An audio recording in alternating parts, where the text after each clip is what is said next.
Baby! Nice.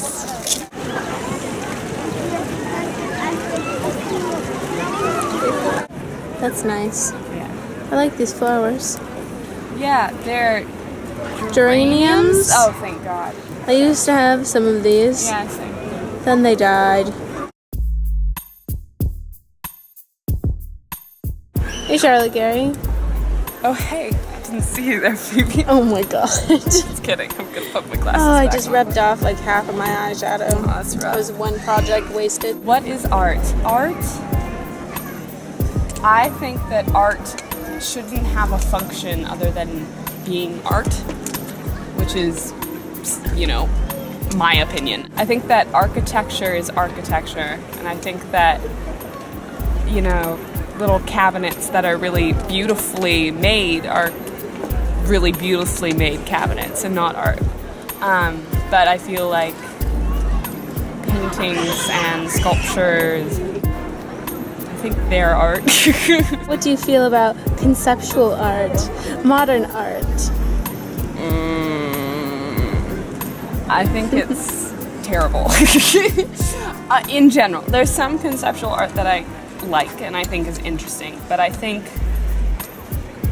the point of art is to be a visual or, you know, a visceral experience and something exciting that is skillfully made. And I think a lot of conceptual art, you know, isn't any of those things. When you paint something a color and you're like, art. Or if you like put a taxidermied shark in a big tank and go, art! I totally knew you'd bring up that one. Well, I mean, it's terrible. Sorry, Damien Hirst. Art should be, you know, it should function as art. It should be a visceral experience, but I think it should also communicate the artist's perspective about something, communicating their vision of an issue or society or life in general.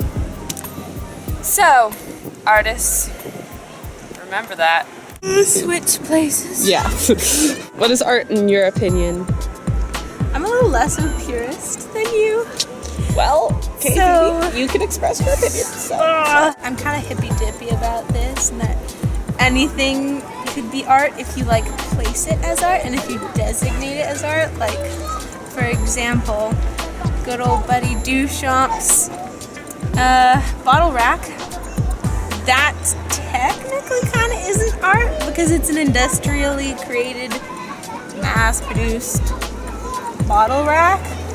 But then when you put it into the art space, you can kind of see it in a new way and like interpret different meaning from it. I really like sculptures and paintings as well, but I really do like conceptual art.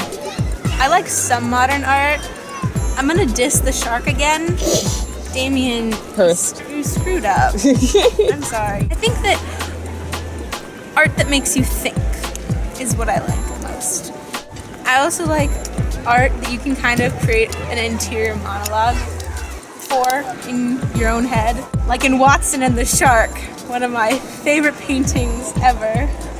You can just see by like the expressions of the people on the boat, and then also poor old Watson just naked in the water and the shark just going, aw, that you can kind of really see what they're thinking about, which I think creates a story and is really fun to look at.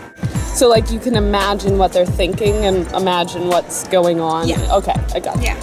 When we went to the National Portrait Gallery and talked to Emily, who is not Charlotte's sister, how like there's a backstory for each person, and I like how that backstory and the personality of the individual can really be incorporated into the painting in the way that the person's like visage is expressed through a French word there. Where are we? France. That's where. But yeah, art that reflects the artist, reflects the individuals or individual being portrayed, or that really makes you think. I think that those are my favorite aspects of art, and I do think that you can see anything that you want to as art. super deep. Patriotism.